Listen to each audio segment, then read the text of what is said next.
All right, welcome committee folks. If we're going to go ahead and get started, this is the Education Committee, so welcome. Everybody's shuffling on in. First things first, we got to cover the important stuff. I want to wish my friend Representative Samsel a very happy birthday today.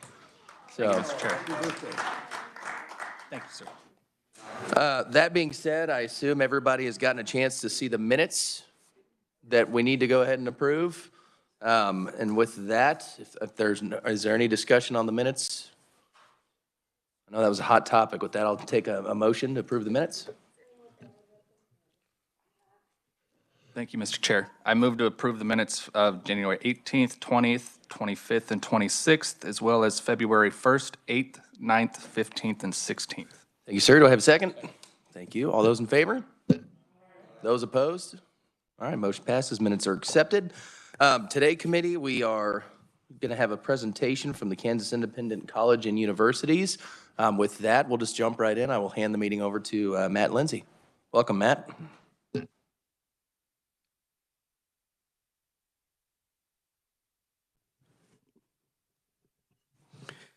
Thank you, Vice Chair Thomas and members of the committee. I am Matt Lindsay. I am the president of the Kansas Independent College Association and appreciate the chance just to come and talk to you and share some updates on what's going on the nonprofit college side of the world.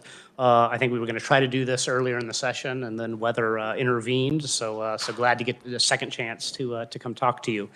In addition to my remarks, you all should have seen either electronically or I have plenty of hard copies, a book that looks like this. I'll refer to it a few places during my remarks. Happy to respond to questions now or later as you all deem necessary. So KICA, I represent the 20 not-for-profit colleges and universities across the state that are all accredited. They all offer undergraduate degrees, and obviously they're all domiciled. They all have their main campus in Kansas. Among those schools include the state's two oldest universities, Baker University and Benedictine College, both founded before Kansas was even a state in 1858. Includes the youngest college in the state, Mid-American Nazarene in Olathe. Includes the first junior college in the state, Central Christian College in Mcpherson, which was now mostly a four-year school, but was founded as a two-year school. It also includes the first college in the state to admit women and African Americans, Friends University in Wichita. So there's a lot of history embedded and within the 20 not-for-profit colleges of Kansas. I might also note that of those 20, 18 are primarily four-year institutions. There are two, Donnelly College in Kansas City, Kansas, and Heston College in Heston, that are primarily two-year associate's degree granting institutions. The other interesting wrinkle is that of the 20, 19 have a Christian faith in their founding and still honor that today. The 20th is Cleveland University in Kansas City, maybe one of the country's best chiropractic colleges. And those of you who drive down 435 as you go through Overland Park, you can actually see their campus right there, right between Antioch and Metcalf. They have the best sledding hill, I guess, in Johnson County, which is interesting for a chiropractic college to have a sledding hill, but they get plenty of business for their clinic in the wintertime. You'll hear me use a few terms interchangeably. You'll hear me say independent, which is that I in KICA stands for, but it's equivalent in my remarks to nonprofit, and you'll hear me even say private. Just important to note that KICA does not work for the for-profit private colleges and universities. And Rasmussen up the street on I-70 would be one, University of Phoenix. There are others that you all have heard of. Those are for-profit institutions. They are not part of KICA and not who I'm talking about. Lastly, some stage setting. The KICA schools are independent of the state, so we are not governed by the Board of Regents. We're not regulated by the Board of Regents. We're not coordinated by the Board of Regents, like the Regents universities would be, like the community colleges in Washburn are, or like Rasmussen and the for-profits.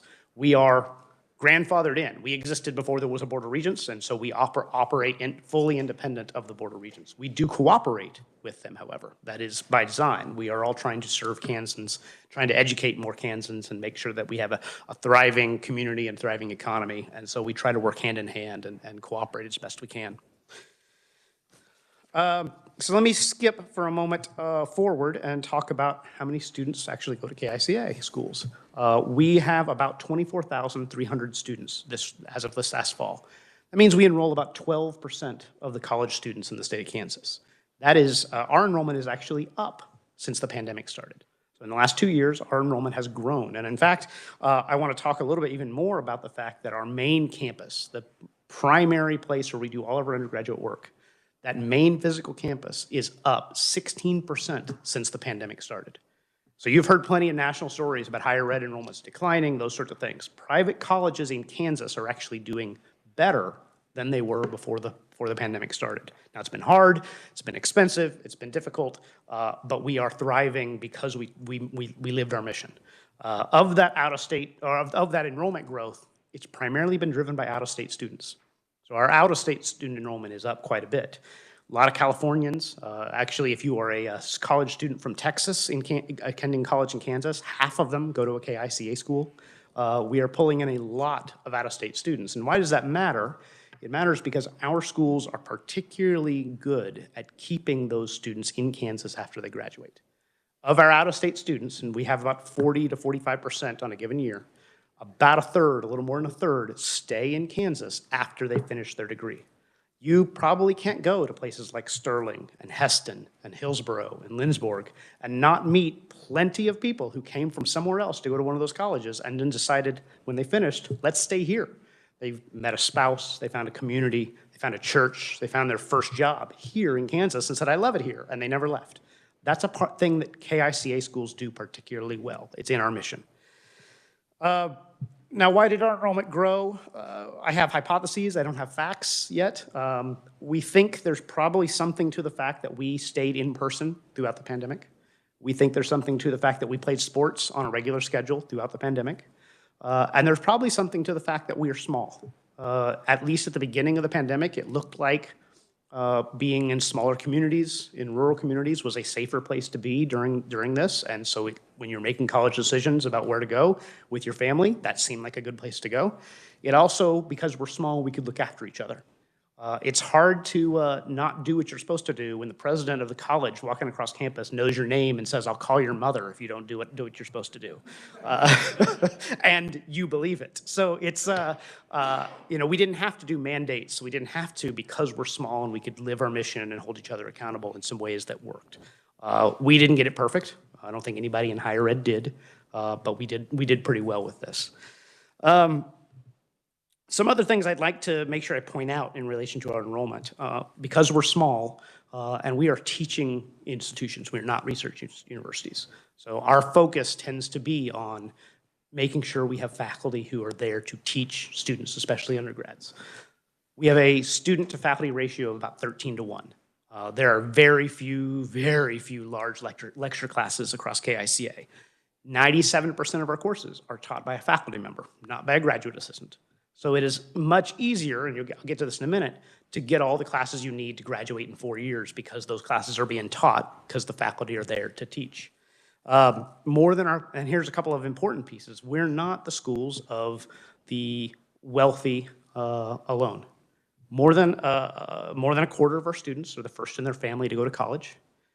We have equivalent numbers of Pell eligible students as the regents in the community colleges. So Pell Grants being a measure for low-income students, we have the same percentages as they do. So there are plenty of low-income, first-generation students attending KICA schools. Moreover, more than a third of our students are non-white, and that is a number that's growing. In fact, Donnelly College has been 2 years in a row now named the most diverse college in the entire Midwest by U.S. News and World Report. And in fact, KICA schools have 5 of the top 10 in the Midwest in terms of diversity. So we are growing in the number of students who are non-white who are seeing KICA schools as an ideal place to get their college education. I know it matters how many students we have, and I said we're about 12%, but how many degrees we put out matters even more. That's our purpose. And last year, KICA schools awarded about 19% of the bachelor's degrees in the state of Kansas, of all the colleges, about 20% of the master's degrees. We turned 12% of the students into nearly 20% of the degrees awarded. That's an important measure of our efficiency and our commitment to the mission that we're trying to lead here. You can see on page 12 of your book, it's a graph that's got these blue bars on it, some of the places where our degrees are more concentrated, where I would say we punch above our weight. I don't think many of those are going to surprise you, that our schools are heavily invested in what we'll call the helping professions. We educate 40% of the nurses every year that come in Kansas. 40% of them come out of KICA schools. About 20% of the teachers. A large percentage of the social workers and counselors come from our schools. The one that often surprises folks is how high the percentage of, and it's 27% of the bachelor's degrees in law enforcement and emergency management come from KICA schools. In fact, Kansas Wesleyan and Salina and Heston, and College in Heston, have degree programs explicitly in emergency management that are really growing and becoming national leaders. Other degree fields that don't really show up here but are kind of interesting and worth knowing. Friends University has maybe the best zoo science school in the country. If you go to a zoo in this country, you are likely to meet somebody who's a Friends alum. Mcpherson College obviously has a very famous program now in classic automobile restoration.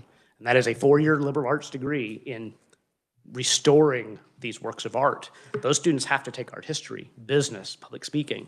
Jay Leno funds scholarships there and gets his cars done there. Ralph Lauren funds scholarships. Porsche recruits on campus. So we have lots of what I'll call niche programs that are really succeeding in living that liberal arts mission of making sure you're educating a well-rounded student who can have a career beyond college. It's not just the learning, it's the applied learning that we really care about. Let me make sure I respond to something that is often levied against private colleges as well. It's just we're too expensive. I am proud to note, and you can see on page 6, again, I talked about Pell Grants. If you look at page 6 of your book, you'll see that we admit plenty, 39% of our students are Pell eligible. Again, Pell Grants are the measure of low income, and about 36% of them graduate. That's pretty similar to what you see at the other sectors in Kansas. So we have plenty of students who are low-income students. Part of what I think is important here is of the 53 undergraduate degrees in the state, undergraduate degree granting institutions in Kansas. So there are 53, that's us, the Regents, the community colleges, the technical colleges, Washburn. 13 of them, only 13 of them, graduate at least half of their Pell students on time. Of those 13, 11 are KIC institutions. So we are invested in making sure our students graduate on time, especially our low-income students. What does it cost? The sticker price. Before you get a single dollar or cent of aid, the average cost of a KICA institution is about $29,000 a year. Now, 98% of our students get a scholarship, get lots of scholarship. 80% of the money we give out is privately raised, not non-governmental funds. So the net cost, the average cost for tuition, fees, room, board, books, the works per year is about $16,410.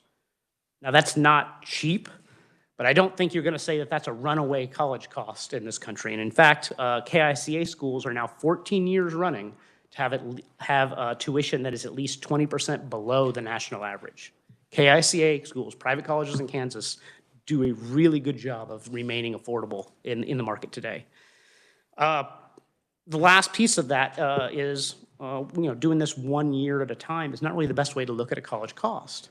Total cost matters. How many years does it take to get your degree matters a lot. KICA schools, if you graduate from a KICA school, 80% of those graduate in 4 years. Not 5, not 6. That is an important measure because if you are taking 5 years somewhere else, you're not only paying another year of tuition, room, board, et cetera, but you're not earning any money. So the net cost comparison in the end of the day is a lot cheaper if you go for 4 years at a private school or 6 years at a school somewhere outside the state.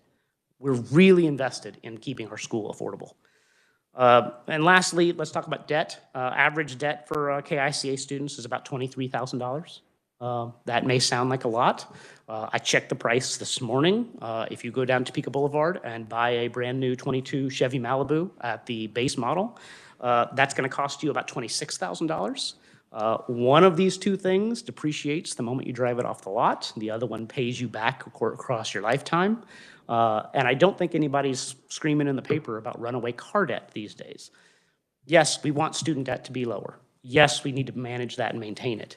But car debt and student loan debt in Kansas has been a low number for a number of years, and we're proud of that. Let me lastly talk about economic impact. We're about due to renew our economic impact studies. This is a little bit dated information, but on average, our schools contribute about $980 million a year to the Kansas economy. That's like hosting 9 Super Bowls a year, if you want to use it if you want to think about it that way. We are really important to the Kansas economy, and particularly in geographic areas. We are the largest or among the largest employers in a number of counties and communities in the state.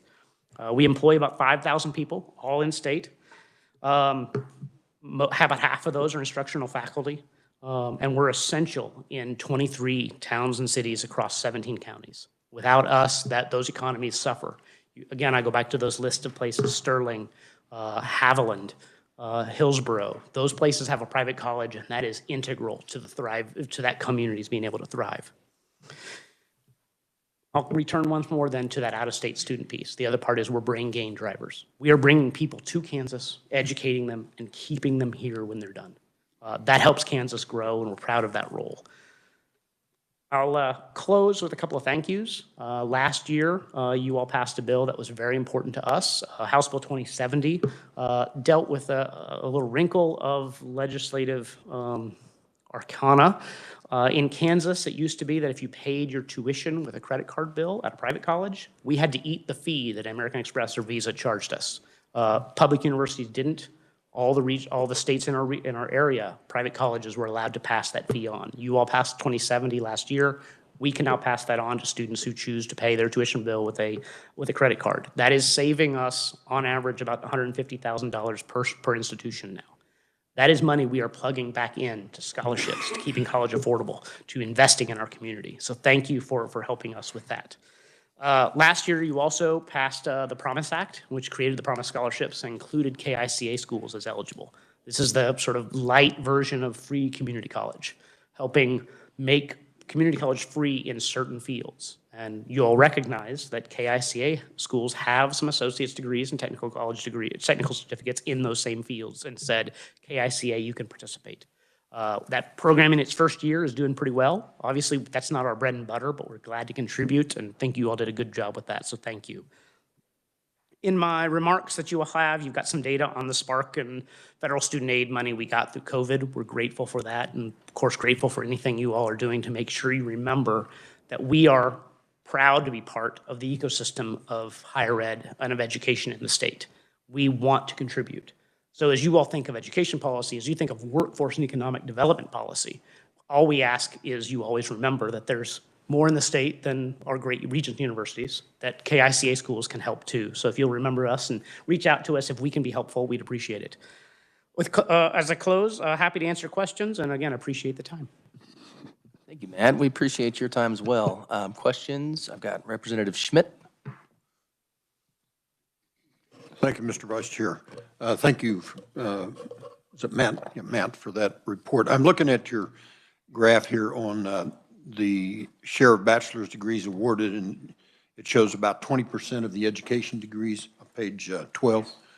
And I know, as having been a past school administrator, we used to hire from that. Do you still have well, two questions. One, have your numbers of education majors, have they gone down like everybody else? And number two, do you still have the teacher fairs where schools come in and recruit your prospective, your soon to graduate education degrees? Yes to both questions. So yes, on the enrollment numbers in our teacher ed programs, we are seeing sort of consistent declines. I think even in the last 10 years, it's on sort of a slow slide. And I don't think that's just private colleges. We're seeing that, I think, everywhere. And I talk to my peers on the public side, and they see the same. It's hard. I mean, I have presidents who they are meeting with parents who have their student get ready to enroll their child, and the child gets told, yeah, you said you want to go to get teacher ed, but you don't want to do that. You won't get a job. You won't be able to afford it. There are lots of things that get thrown in there. And one of the things we highly value is respecting a student and their family's right to choose the educational course they want. Unfortunately, that decline is going on. As for the teacher recruitment fairs, yeah, most of our institutions, I would say 15 of the 20 have teacher ed programs, and they all still heavily invest in that work. We do some coordinated work, but our geographic footprint has made that a little bit more challenging as time's gone on. Thank you. Thank you, Mr. Chair. Representative Schreiber. Thank you, Mr. Chairman, and thank you, Matt. I was trying to match the graph on page 2 and page 3. It doesn't seem like the numbers match up, but maybe I'm missing something in the. I've heard this before, and I can tell you the one on page 2, like the top of page 2 is all modalities. So the top of page 2 includes all of our on-ground, all of our online, all of the adult location sites, everything. One piece of information is so Ottawa University in Ottawa has another campus in Surprise, Arizona. They're the first nonprofit on the ground in Arizona. They have football teams and dorms there. Those numbers are in that overall picture. As you flip over to page 3, those are just just Kansas-based programs. Okay, all right. Does that help? Yeah, thank you. Thank you, Mr. Chairman. Representative Sanders.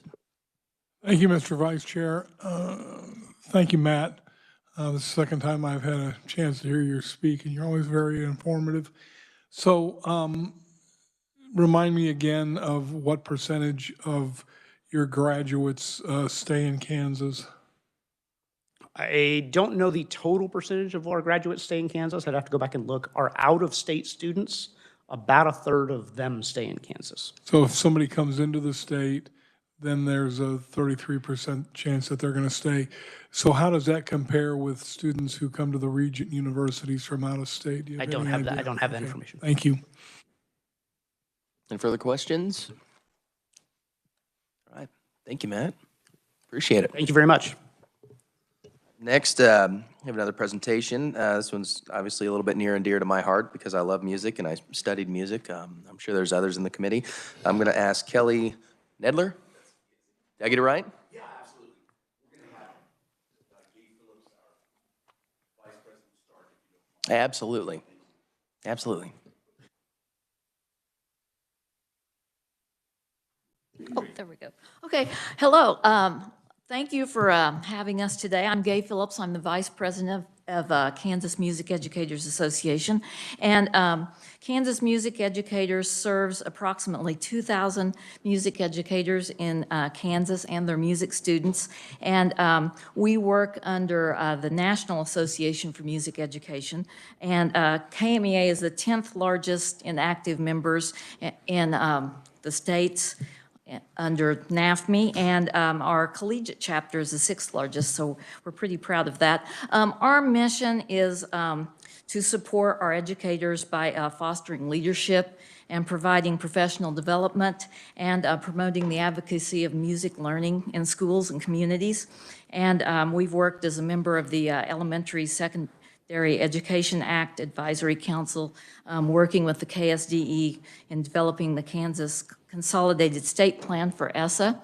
So we were really pleased and excited that we got to have our in-service workshop. That's kind of our big annual event that we do each year. We just finished that this past weekend, and we meet in, this is a 3-day event. We meet in Wichita at Century 2, and it's just a big celebration of music the whole weekend. We hosted about 100 clinic sessions, professional development for our music educators. We also had collegiate members in high school students. We have events for them, all-state ensembles. We hosted 9 of those. In elementary, middle level, and high school level, just in the area of band, jazz, orchestra, choirs. We had all kinds of stuff going on. Vendors come from all over the state. It was just an exciting time. We hosted it because of COVID the year before virtually, so we were really excited to be back in person.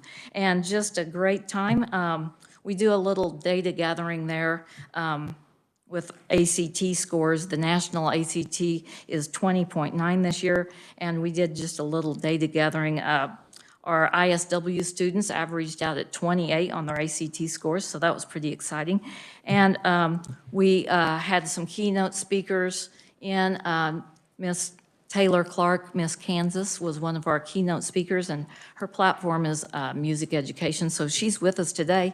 And I'm just going to have Taylor come up and take a moment and address you.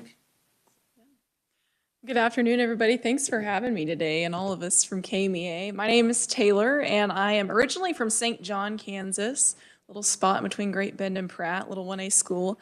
And there were about 8 to 10 people usually in my high school band. And that really kind of drove my fire for wanting to be a music educator. But even before that, I had an older brother, and I really, really looked up to him, and I wanted to do everything that he did. And so when I was younger, I started playing the piano when I was in kindergarten, and that's because he did. And then when I was getting ready to turn 8, he bought himself an electric guitar and wanted to have a rock and roll band. And he told my grandma that it was my dearest wish for my birthday to get a drum set so we could have a rock band together. Now, I'd never said that before in my life, but this drum set showed up to my house, and I've been playing it ever since. And everywhere I go this year as Miss Kansas, that same drum set comes with me. And now I'm a music education major at K-State, so I have a real passion for percussion and all things music. And I'm very grateful that this year I get to travel our state doing lots of events each day. Typically, I speak to anywhere between 1 to 4 schools each day as Miss Kansas. And a lot of that is on my platform, which is called Sound for Common Ground, Music Connects. So I like to use music as an icebreaker to help us have difficult conversations and talk about music more deeply and how it benefits our lives, whether it's from a standpoint of social and emotional growth, of productivity, or really just moving on to whatever stage is next, whether they use music as a sort of therapy to them. And then also coming together and uniting through music, and then turning around and saying, okay, we've united by playing these bucket drums together. How else can we unite to change our school climate, our community, even our state or our nation? So then we think about service projects that we can do, just like we practice playing music together on the bucket drums. How can we do that in community service? So that's a little bit about what I do as Miss Kansas. And I also travel and speak on a variety of other things. But that's truly what I'm most passionate about, is sharing the good news of music education with everyone, everywhere I go. And I'm very blessed to get to do that this year. So I guess, do you all have any questions, comments for me? Any questions for Miss Kansas? Yes, Mr. Vice Chair. Representative Collins and then Sanders. I just kind of wonder when you got your drum set, what your parents thought of that, because because I'm not a parent, I'm an uncle, so I tend to buy that type of gift for my nieces and nephews, and now I'm a great uncle, so I'm getting another generation of doing that now. So I drove my great-grandmother's car in high school.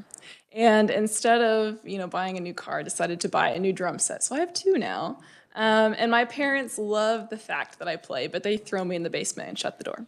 But actually, at the end of this year, my smaller drum set, that original one, will actually go back to my brother's house, to my nephew, because I'm a cool aunt. Well, that's good. You have to keep the tradition alive, Exactly, I guess. exactly. Thank you. Representative Sanders. Thank you, Mr. Vice Chair. So if you take your drum set everywhere, did you bring it here today? It's in my car. I've got my buckets, too. Oh, well, you should have brought it up to committee. We'd love to hear you play. I apologize, I didn't do that. Okay. For sure. All right, well, if you want to pound out a little something on the podium there, feel free. Thank you. If it makes you feel any better, I brought my guitar, and I don't know why, and I left it in my car, too. So, we're in the same boat. Representative Byers. Thank you, Acting Chair. My guitar is actually still back in Wichita, but I want to congratulate you on this. I understand where this is. I was a music education major, and I taught for 32 years. My first teaching job was a high school band of 7 kids. Second teaching job was 35 kids, 7th through 12th grade. That's a lot of fun. And then I finished at Wichita North High School, and with a 100-piece band and a 100-piece orchestra and stuff, and I admire you so much for it. My question, your drum kit, is it a standard kit or is it a cocktail kit? Oh, I have a cocktail and a standard. Very cool. Representative Schreiber. Thank you, Mr. Chairman. So what's the name of the rock band? Well, my brother sold his guitar. Oh, well, So it's just me now, unfortunately. solo artist, yeah. Solo artist. Very cool. Well, thank you for coming. I love music myself. I actually went and followed my brother, did opera, and did a lot of classic singing, and so I always wanted to be sort of like that. We went different paths. He stuck to opera, and went to Nashville and chased country music instead, so we kind of differed. And he went to KU, so you probably wouldn't like him much, so anyway. Absolutely. Yeah, we can open it up to questions for whoever. That's totally fine. Few things. Well, thank you so much for coming, by the way. She did play at our opening session, and it was awesome, by the way. Nice. Yeah. I do want to introduce Holly Taylor. She's our, we all know we're really experiencing a shortage of music teachers across the state, well, just teachers in general. And we've got a mentoring network the Kmea is very proud of that we've got going, and a lot of work with our collegiate members just to keep, you know, that teacher shortage, just to help bridge that gap. And so I'm going to turn it over to Holly and let her talk a little bit about that program. The MENA program. Thanks for having us today. And I just want to let you know that I am from Wichita, Kansas, not originally from Ohio, but moved here 30-some years ago, and I taught in the classroom for over 30 years. So mentoring and helping to make students that are out there, not only in CNAFME, but also first-year teachers, is really just the heartbeat for me, because we all know that in the first probably 2 to 3 years, a lot of teachers get discouraged for a number of reasons, and a lot of them go out of the profession. So Kmea, you all know what that stands for, right? Kansas Music Educators Association. We do have one little sheet there about our, and I won't go through all that, but I did want to let you know, I've been involved with the mentoring program for probably over 20 years. I am newly retired, well, 5 years, not so newly retired, but so there is myself, and then there are 2 others that are the state Kmea mentor chairs. Then you may or may not know this, but in our Kmea network, there are 7 districts. And then for each district, there is a district mentor chair. So myself and the 2 other state mentor chairs kind of oversee all that. Why do we do that? Because it would be impossible for the state mentor chairs to try to get around to everybody. So by having a district mentor chair in each of the districts, they're able to find the teachers and to give connections and to help them to be successful. So what are we doing? In the beginning, we have a conference that we do right out of the gate in August. And as of to date, I checked back on our batch email, we have, we work with first, second, and third year teachers. We have over 500 emails. That's pretty significant, I think. And so they are all invited to all of the events that we do. So we have that in August, and then we do mentoring chats. And by the way, this is a Zoom, of course, because our pandemic. And so we have several of those. We just had a very successful ISW. We did a meet and greet on Thursday. We had prizes that we gave out from Sensity Music Store, if you know Sensity in Wichita. Then we had several sessions that we did. And then on Saturday morning, we had over 30 people come to a new music, for new music teachers breakfast. And we had some of our Kmea leadership there.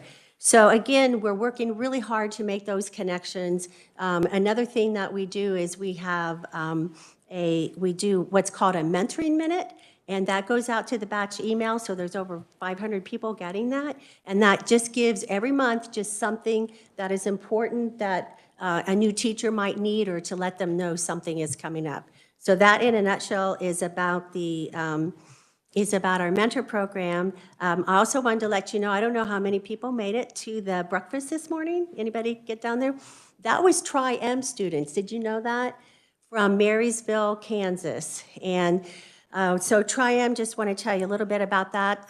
That, again, is a program for high school students that are very interested in music. And we're trying to get them going because, as you know, there's a teacher shortage. And so we're trying to get them involved to be to do community events and to do all kinds of musical things. So they do that. And then the last thing I want to tell you about, and I bet you're part of the CNAFME, right? So that stands for a collegiate, and NAFME stands for the National Association for Music Educators. You might hear us talk about NAFME because Kmea is part of NAFME. So the collegiate, I want to let you know that there's 2,700 students involved in that, and so you're involved with that, right, Ms. Kansas? And also the mentor program is really actively involved in trying to get those students conferences and some of the sessions that we have. We do have a number of CNAFME students at that. I think I did forget to tell you one thing. Let's see, 30 chapters of Tri-M. So we're working, Kmea is working really, really hard to make those connections and to keep music thriving and to make sure that they're successful. So that's all I have to share, and I want to introduce my friend Kelly Nedler. Thank you very much. Thank you, Holly. I'm Kelly Nedler, and I am the Advocacy and Government Relations Chairperson for Kmea, and we're very proud to be here today and to be able to speak with you and tell you a little bit about our organization as we have. As you can see, that Kmea has a lot of levels of support, really trying to bring teachers, new teachers, bring folks that are just dreaming about being a teacher into education. As Holly just stated, and all of us can state that we do have a shortage of teachers, and it's sometimes hard to make that job attractive to folks, and in all kinds of aspects. It's just today is we were putting away some of our different signs and such that we had from the breakfast. We had the Tri-M kids there, and I said, see, music isn't always just about what goes on in the classroom. It's about you folks coming out and serving our decision makers, you guys coming out and doing extra work in your community to show that we are really well-rounded folks when we end up at the end there. And so sometimes that takes a little bit of hard work to do. And so we recognize in Kmea and NAFME, of course, that we're under their umbrella, that part of being a well-rounded student is having music education available to them. And that's why we're here today, just to say that we want to thank you for your support of music education. And I spoke to a couple of you earlier that I believe in the State House here, when they were building it, it was so important that at the top, when they were putting in some of those different stones, they didn't even need the mortar to go between them because the artistry was so wonderful in what they did. And that's important to folks, that we don't want to lose that artistry, whether it's finding the beauty in creating a chunk of rock to make something beautiful, clear down to bringing music that we may listen to on the radio, or we may listen to in some sort of recording for some reason or another. It's important to have that opportunity for those students so they even know what it is. So thank you for that. I get the opportunity to be kind of the dreamer in some of the things that we do here, because advocacy is all about finding ways that we can make that music attractive and make sure that schools or civic organizations still have that opportunity to have it. Some of the things that we do as the advocacy chair, we take a look and make sure that folks know about all the Title I and Title IA and Title IV dollars that they have available, that they can maybe use to enhance their music program, to bring that opportunity to all schools. And as we know in Kansas, we have schools of all kind, from 1A to the smallest to the largest 6A schools that we have, and everything in between. And they don't all have the same opportunities necessarily. As I speak from Western Kansas, we may be a giant 6A school in the middle of nowhere, but it's wonderful. We don't have a lot of opportunity for students to take private voice or private instrumental music, or even to have a piano teacher, or if we need an accompanist. Sometimes that's really hard to search for, whereas maybe in a larger area like Topeka, that might be a little easier to find. But we also want to make sure that we don't run out of any of those areas, people that can accompany or have that piano skill or have that guitar skill. So that's one of the super things about music education, having them there. Our advocacy has 7 different sections of the state of Kansas, and we have an advocacy director in each of those sections of Kansas too. And we get together every once in a while to speak, whether it's Zoom in the last few years, to speak about what's important and going on in our district, so that we can follow up and help to ensure that music education is alive and thriving in each of our districts, no matter where they are. One of the things that we did that's kind of unique to the state of Kansas, and I know that some of you have heard of that before, and there's a colorful on the right side second sheet in there on your folder that we have, yes, the ADVO angle. This is something that a couple of years ago, when I stepped into the position of advocacy, we found out about the Country Music Association Foundation, which is their educational side of the country music, just like Garth Brooks and all those folks that are members. They have a whole side dedicated to education and music education. So we applied for the grant twice and got it 2 years in a row. And we were able to create the ADVO angle, which I encourage you to go take a look at that and see what that's all about. It's just a great little network of having a bunch of music advocacy ideas there, and people can share their ideas with it. One of the unique sections of it is that we help set up concert programs so that it makes it easy for a music instructor to look well organized and know what they're doing, and that then brings the community support into things too. As well as we have interviews on there, and we interview lots of folks, whether in music education or just the music industry, and talk to them about what do they do to really help promote music. So it gives ideas to our fellow colleagues, you know, in music education. So we're pretty proud of that, and we'll be applying for it again to do some wonderful stuff and bring some commercials, we hope, to the state of Kansas supporting music education. The final part that I want to talk about today, just real quickly, is Music in Our Schools Month, and that is the month of March each year.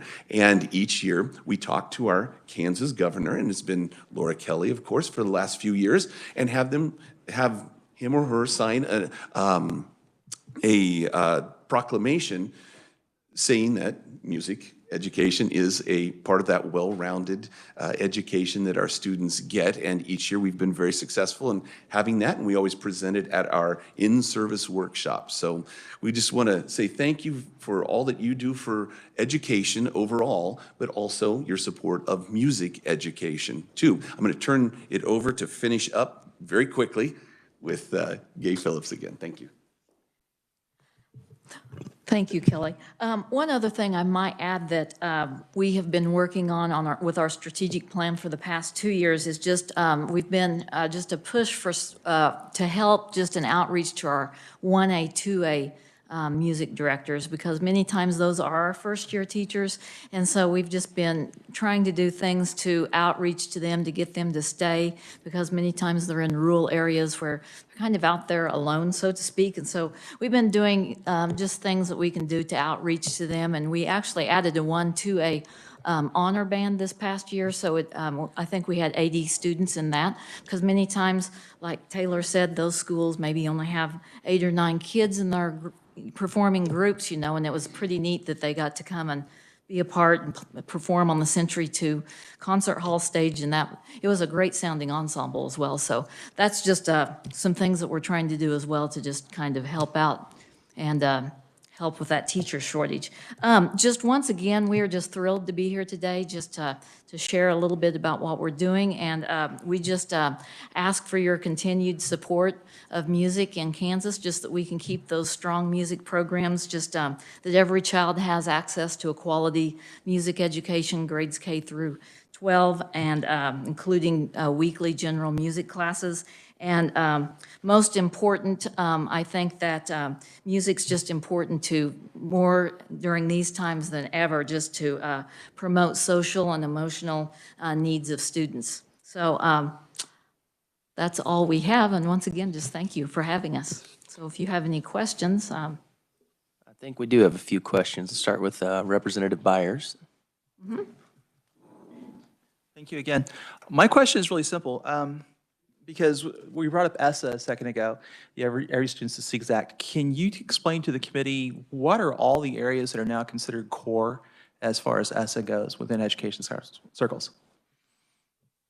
I do believe that music and all of the, well, not extracurricular is not the word I want, Kelly. What is it? I think elective, yes, elective. Elective courses now are considered because it's more the language now is well-rounded students. We want well-rounded students, you know. So I think that includes all of the electives because that helps promote well-rounded. I thank you for the answer. I just thought it was important too that for us as an education committee, we know that we have grown beyond looking at just English and history Right. and mathematics and science, Yes. that we realize the core of education is more expansive. Right. And that the fine arts are an integral part of all of that. And within the fine arts, of course, for me, music's probably the most important, but thank you. Right. Thank you for the question, yeah. Representative Schmidt. Thank you, Mr. Chair. Right at the end of your prepared remarks, you hit on this and you mentioned about the importance of social and emotional development of kids. Could you just say a few words about how music contributes to that? For the kids who aren't going to make a career of it, aren't going to go on, but what does that do for them? Well, I think it's just the connections that you make in those performing ensembles. Many times, I mean, it's like it's more than, it's kind of just like a place of being, like the students, it's kind of like a little family, so to speak, really. And I think the opportunities and just the connections that kids make, and I think it's important now during these times more than ever that students, have that camaraderie, so to speak, and esprit de corps that music offers. So. Representative Sanders. Thank you, Mr. Vice Chair. I'm going to ask my colleagues to indulge me for about 60 to 90 seconds because this is going to take a little time to put it in context. So my oldest daughter was a solid B, a high B, low A student, and she was a flute player. And she taught our youngest daughter how to play the flute. And so the younger daughter, when she got to school, was light years ahead of where our older daughter had started. So she left high school and went to Benedictine with the intention of becoming a music teacher. She was in the area of math, she was a solid C student. So anyway, she got to Benedictine and right away took a music theory course, which she flunked. And that was very odd and unusual for her because she had never failed a class, let alone like a music class. And so to kind of compound matters, my dad, who also played music in college, he was in a combo. You remember that term from years gone by. He told her that music theory had nothing to do with playing music. Now, there were others that have since informed me that that's not true, but I'm just wondering, relative to speaking to the shortage, because she ended up going into elementary ed, because she just couldn't relate to, stand, whatever phrase you want to use, music theory. And I'm not a big believer in dumbing things down, but is there a place for somebody who can clearly teach music to another person, but probably doesn't have the math skills to pass music theory, or is that stupid? No, I don't think that's, no, not at all. Boy, those theory classes, though, they do. They'll kill you, won't they? I think we've all of us would say, those theory classes wouldn't, don't you think? Oh, my goodness. I think piano players have it easier sometimes. Are you a piano player? Yeah.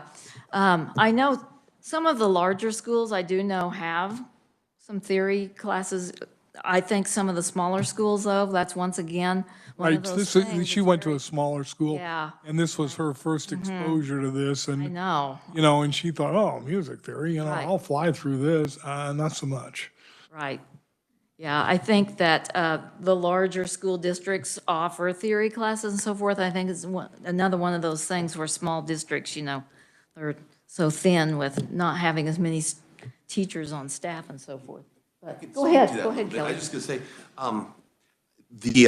when it comes to that, I know that's one of the hardest things. When you go to college, the first thing you're faced with is that music theory, and it's 2 years of it, usually at 8 o'clock in the morning, and it's just the toughest thing you do.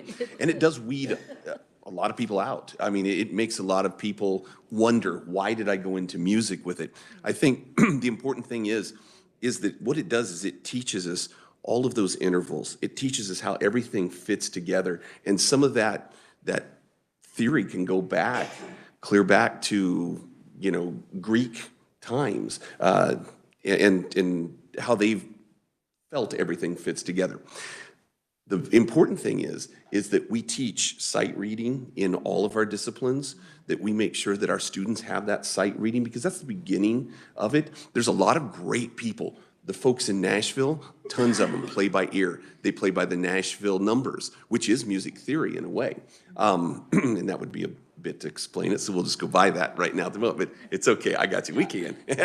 But it is, teaching that sight reading and knowing how to understand those intervals and be able to read them. I tell my students all the time, it's just like, remember when you were a smaller child, let's say kindergarten, first grade, and you're just learning to sound out the syllables of words. Well, it's the same kind of thing. It's teaching you to kind of sound out those syllables that we read the symbol system that are the notes.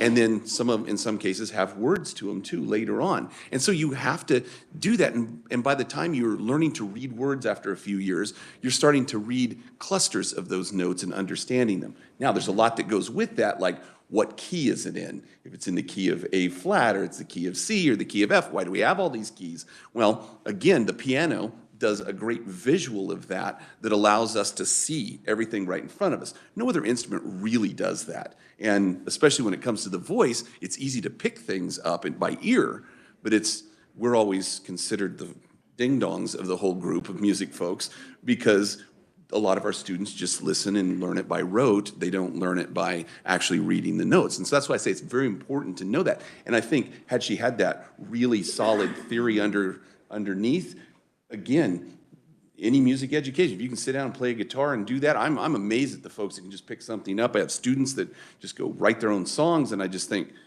where does this come from? How do you do that, right? And they don't have the theory behind them. But I know that they'll struggle in the end when they go to college to be that person that wants to teach. It's going to be really hard for them to pick that up if they don't start studying it early on. Well, she was good playing the flute going in, and when she came out of college, I mean, I'm a proud parent, of course. She was great playing the flute. I mean, so she could play, but she just didn't feel like she could pass music theory. It is. No, and it is very rigorous. And I know that I'll say it too, my daughter started out as a music major at one of our larger colleges, and she liked the theory. She had dad to talk to about it and everything. She passed all of that. It just was so rigorous. She decided, it wasn't that she got straight A's in all of it, but it was so rigorous.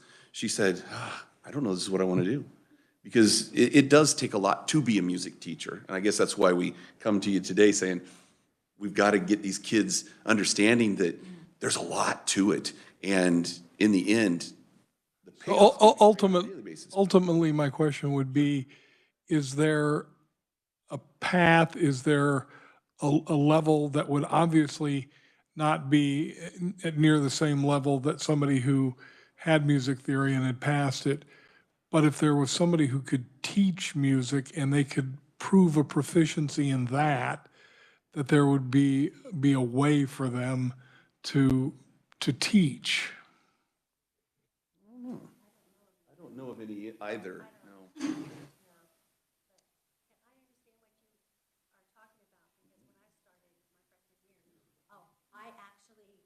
Dropped out of music. I mean, it was just dreadful. I couldn't tell an oboe from a clarinet. I was one of those. I was a singer. But I persevered. I don't know why. I just love music so much.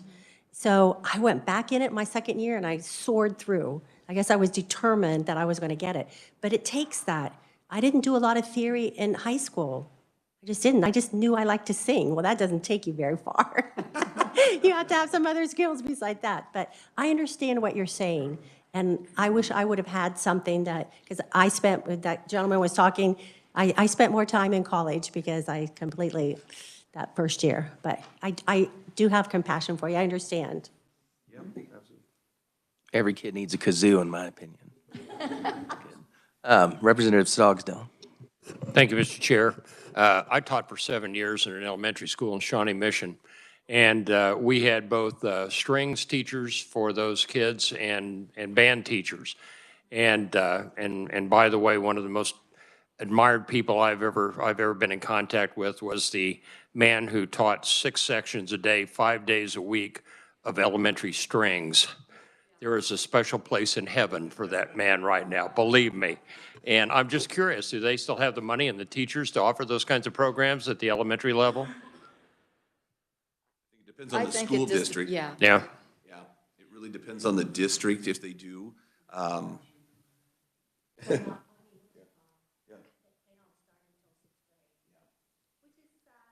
Yeah. Right, it used to be 5th grade, and, yeah, 4th grade, 5th grade, it's moved on up. We don't want it to start at 7th, please. Well, I think one thing to remember is with the ESSER funds, they can draw down on those till 24, and I think you can justify multiple different items that would relate to the 15 federal regulations on ESSER funds to fund some of that, I believe. Right, you can, and that's, we try to tell teachers about that all the time, talk about it, because we want them to know that it's out there. That's the thing they always talk about is money. We don't have the money to do this, we don't have the money to do that. And I'll say too that, you know, what I get each year, we have to raise a lot of money, fundraise. And mine's never changed. I've been at Dodge City for 18 years and they've never changed it, so. Representative Featherston. Thank you, Mr. Chair. As the piano teacher in the room, I am the mom of a K through 6 grade school music teacher. She graduated just ahead of Taylor, got her dream job in the middle of the pandemic, and we're very proud of her. Yes, she thought music theory was hard, but we started music theory at age 4 in our piano lessons. And I can tell you through Kansas Music Teachers Association, we have a 10-level comprehensive music program that starts at level 1, name these notes theory, and I've had juniors in high school complete through 10, which from my experience is 2nd, maybe 3rd year theory in college. But we pianists do have a big advantage, and even in grad school, you'd see us like feeling the chords out, and the others would be like, stop that, that's not fair. Yeah. And our professor would say, well, they worked a lot harder than you to get here. They've been working a long time, and they should use all the skills they have. So I'm going to say we suffered on our own by ourselves for a long time, and it does come to fruition. But it's just that constant building, and if kids don't get that. Also, music ed, I feel like, has changed a lot. When I went to school, in grade school, we didn't talk about, like, reading for realsies. We just sang for fun, and that was great because that's where I learned to love music. But I really find as we get more and more qualified music educators, they are teaching in choir how to read intervals, how to clap out rhythms, how to do all those things to guarantee them success for those kids that want to go on into music as a profession or even, you know, as a hobby. I have a physician husband who's a hobbyist, started in music, but we can't all make it in music. Some of us have to go to med school, so. But I guess my question of the day is, since I have my beginner teacher who was at Kmea this weekend, what do you find the challenges are for your 1st through 3rd year teachers? Always the mentor person. Just staying connected. That's one thing we try so hard because, as Gay mentioned, they just feel like they're out on an island by themselves. And I hope she enjoyed the conference. Maybe I got to meet her. Yeah. I was very encouraged by how many new teachers that there were. Our sessions were very well attended. So I would just say that just the challenges of many of them probably went through student teaching in a weird sort of way because that would have been during maybe the being online, and that's just horrible. That's a terrible way to do student teaching. So some of the skills that they would have by actually being in the classroom wouldn't be there. But hopefully, the main thing is just getting connected. And we are, in the mentor program, big cheerleaders, but we're also realistic too, because there are certain things that they're having to go through. And we do try to offer, give support and offer services that will help them. So yeah, I can say, like, my daughter, you know, the music room is across from the gym, separate from the rest of the school. So last year, she never saw anybody except the gym teacher. who was her gym teacher when she was there in grade school. But, she had a great mentor there in Shawnee Mission at another school. And then in the second year, they switched to the in-school, the instructional coach becomes their mentor. But yeah, that first year, it was kind of like, she was just on her own little island, but since she's a pianist at heart, she was happy just being in her island. And we tried to look at student teaching from a positive. She was virtual, hybrid, and in person in that time, but better to do it when you have a teacher there with you than to be like, I was like, well, look at so-and-so, they're a first-year teacher and all of this. Like, that's really hard. You've got Miss X to help you out. And, God forbid she should ever have to do it again. She is at least prepared for whatever's thrown at her, so. She's lucky to have you, too. Oh, thanks. Yes, that helps. I would add just one last thing, and then we'll let you guys continue on with your day unless you have any other questions. But organize. Stay on top of everything as a music teacher. I think that's one of the biggest things that burns out a brand-new music teacher quickly, is that there's just so much organization, from the concerts to the solos, ensembles, to the equipment. Yeah, especially when you're a band teacher. That's why I didn't want to do band. I wanted to be a vocal teacher. You don't have to carry anything around with you. But no, it's the dead serious. It's just being organized is so big. And a lot of folks come in and think, all right, I can do this. And they don't think 3 weeks into the future. And that's what really hurts. Yeah, and I think just keeping them that first year or two, because it's tough. I'll just be honest. I cried the first week. Every day I came home and cried.